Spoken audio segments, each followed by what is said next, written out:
ବର୍ତ୍ତମାନ ଆପଣଙ୍କୁ ଦେବତା ଓ ଦାନବମାନଙ୍କ ଉପରେ ଗୋଟେ ସୁନ୍ଦର କାହାଣୀଟିଏ ଶୁଣାଉଛି।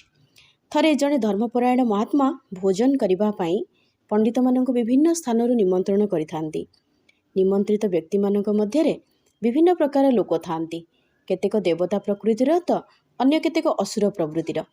ଅସୁର ପ୍ରବୃତ୍ତି ଲୋକମାନେ ଭୋଜନ ପୂର୍ବରୁ ମହାତ୍ମାଙ୍କ ନିକଟକୁ ଯାଇ ଆପତ୍ତି ଜଣାଇଲେ, ଆପଣମାନେ ସବୁବେଳେ ଆମମାନଙ୍କ ପ୍ରତି ଅନ୍ୟାୟ କରି ଆସୁଛନ୍ତି, ତେଣୁ ଏଣିକି ସେ ଅନ୍ୟାୟକୁ ଆମେ କଦାପି ସହିବୁ ନାହିଁ। ଆମ୍ଭେମାନେ ସବୁବେଳେ ଏପରି ଦିନହୀନ ଅବସ୍ଥାର ଆଉ ସମ୍ମୁଖୀନ କରିପାରିବୁନି। ସେଇଠୁ ମହାତ୍ମା କୋମଳ ସ୍ୱରରେ ପଚାରିଲେ, ଆଚ୍ଛା ଅସୁର ପଣ୍ଡିତଗଣ, ଆପଣମାନେ ଯେଉଁ ସବୁ ଅଭିଯୋଗ କରୁଛନ୍ତି ତାର ଉପଯୁକ୍ତ ପ୍ରମାଣ ଦେଇପାରିବେ କି? ଆପଣମାନଙ୍କ ପ୍ରତି କି ଅନ୍ୟାୟ କରାଯାଉଛି ପ୍ରକାଶ କରନ୍ତୁ।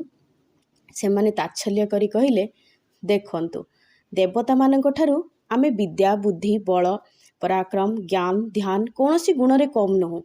ଏସବୁ ସତ୍ତ୍ୱେ ଯଦି ଉଭୟଙ୍କୁ କୌଣସି ସ୍ଥାନକୁ ନିମନ୍ତ୍ରଣ କରାଯାଉଛି, ତେବେ ଆମ ପ୍ରତି ପକ୍ଷପାତ କରାଯାଉଛି।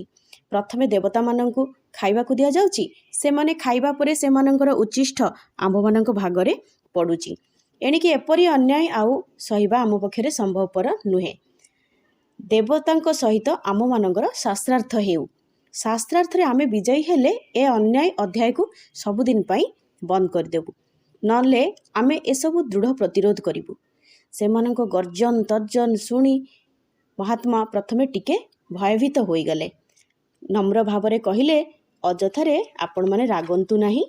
ଆପଣମାନଙ୍କୁ ଆଜି ପ୍ରଥମେ ଖାଇବାକୁ ଦିଆଯିବ। ଆପଣମାନଙ୍କ ଭୋଜନ ଶେଷ ହେବା ପରେ ଦେବତାମାନଙ୍କୁ ଖାଇବା ପାଇଁ ଦିଆଯିବ। ଦୟାକରି ଆପଣମାନେ ଶାନ୍ତ ହୁଅନ୍ତୁ। ଆପଣମାନେ ପ୍ରଥମେ ଖାଇଲେ କେହି ମଧ୍ୟ ଆପତ୍ତି କରିବେନି, କିନ୍ତୁ ଭୋଜନ ସମୟରେ ଆପଣମାନଙ୍କୁ ମୋର ଗୋଟେ ଅନୁରୋଧ ରକ୍ଷା କରିବାକୁ ହେବ। ଏହା ଶୁଣି ଅସୁରଗଣ ଭାରି ବ୍ୟାକୁଳତାର ସହିତ ଯେଉଁ ମହାତ୍ମାଙ୍କୁ ଚାହିଁ ରହିଲେ। କିଛି ସମୟ ନୀରବ ରହିବା ପରେ ମହାତ୍ମା ପୁଣି ଆରମ୍ଭ କଲେ, ଖାଇବା ସମୟରେ ଆପଣମାନଙ୍କ 2 ହାତକୁ 3 ଫୁଟ ଲମ୍ବର ବାଡ଼ିରେ ବାନ୍ଧି ଦିଆଯିବ। କ'ଣ କହିଲେ ମହାତ୍ମା? ଯେ ଖାଇବା ସମୟରେ ଆପଣମାନଙ୍କର 2 ହାତରେ 3 ଫୁଟ ଲମ୍ବର ବାଡ଼ି ବାନ୍ଧି ଦିଆଯିବ ଶକ୍ତ ଭାବରେ। ହାତରେ ବାଡ଼ି ବାନ୍ଧିଦେଲା ପରେ ଖାଦ୍ୟ ସବୁ ପରିବେଷଣ କରାଯିବ। ସେପରି ଅବସ୍ଥାରେ ଆପଣମାନଙ୍କୁ ଖାଇବାକୁ ପଡ଼ିବ। ସେସବୁ ଶୁଣି ଅସୁରଗଣ ଅତ୍ୟଧିକ ଆନନ୍ଦିତ ହୋଇ ତାଙ୍କ ପ୍ରସ୍ତାବକୁ ଆଦରରେ ଗ୍ରହଣ କଲେ। ସେଦିନ ଅସୁରମାନେ ଧାଡ଼ି ଧାଡ଼ି ହୋଇ ପ୍ରଥମେ ବସିଗଲେ। ପ୍ରତ୍ୟେକଙ୍କ ହାତରେ ବାଡ଼ି ବାନ୍ଧି ଦିଆଗଲା। ପତ୍ର ପାଣି ପଡ଼ିବା ପରେ ପରିବେଷକଗଣ ପୁରୀ, ତରକାରୀ, କ୍ଷୀରି, ରସଗୋଲା, ଛେନାପୋଡ଼, ଆଳୁ କୋବି ରସା, ଟମାଟୋ ଚଟନି ପ୍ରଭୃତି ବିଭିନ୍ନ ପ୍ରକାର ଖାଇବା ସମସ୍ତଙ୍କ ପତ୍ରରେ ପରିବେଷଣ କରିଦେଲେ। ତାପରେ ମହାତ୍ମା ହାତ ଯୋଡ଼ି ସମସ୍ତଙ୍କୁ ନିବେଦନ କଲେ ଭୋଜନ କରିବା ପାଇଁ। ସମସ୍ତେ ଖାଇବା ପାଇଁ ହାତ ବଢ଼ାଇଲେ। ହାତରେ ଆଗରୁ ତ ଶକ୍ତ ଭାବରେ ବାଉଁଶ ବନ୍ଧା ହୋଇଛି। ସେମାନେ ଖାଦ୍ୟଦ୍ରବ୍ୟ ହାତରେ ଉଠାଇ ଉପରୁ ସିଧାସଳଖ ମୁହଁକୁ ଛାଡ଼ି ଦିଅନ୍ତି। ସେସବୁ ପାଟି ଭିତରେ ନ ପଡ଼ି କାହାର ନାକ, କାହାର ଆଖି, କପାଳ ଉପରେ ପଡ଼ିଲା। କେତେକ ପଛରେ ପଡ଼ି ପୁଣି ଅପରିଷ୍କାର ହୋଇଗଲା।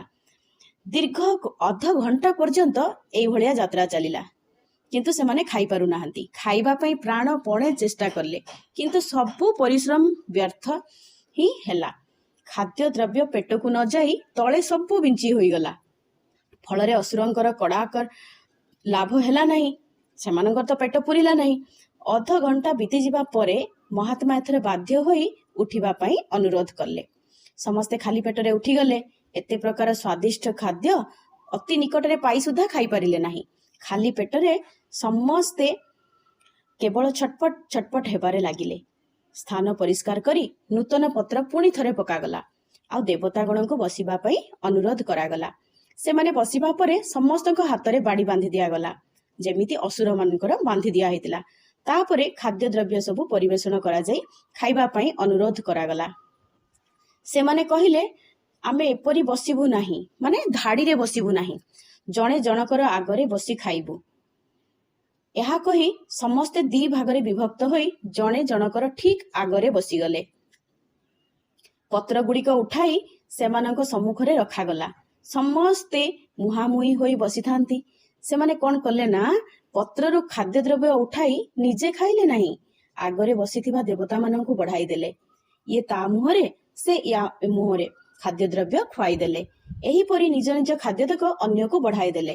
ନିର୍ଦ୍ଦିଷ୍ଟ ସମୟ ନ ପୂରୁଣୁ ଖାଦ୍ୟ ସବୁ ଶେଷ ହୋଇଗଲା। ସେମାନଙ୍କୁ ଅଧଘଣ୍ଟେ ଲାଗିଥିଲା, ଏମାନଙ୍କୁ କିନ୍ତୁ ଅଧଘଣ୍ଟେ ପୂର୍ବରୁ ଏମାନଙ୍କର ଖାଦ୍ୟ ଶେଷ ହୋଇଗଲା।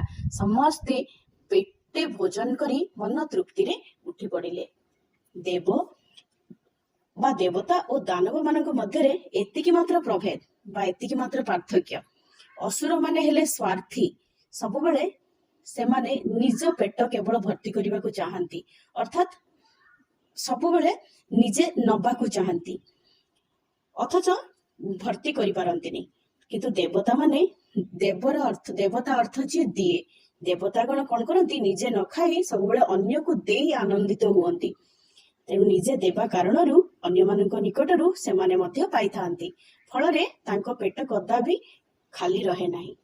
ତେଣୁ ଏଥିରୁ ଆମେ ବିଚାର କରିବା, ଆମେ ଦେବତା ହବା କି ଆମେ ଅସୁର ହବା, ଦାନବ ହବା। ଧନ୍ୟବାଦ, ନମସ୍ତେ।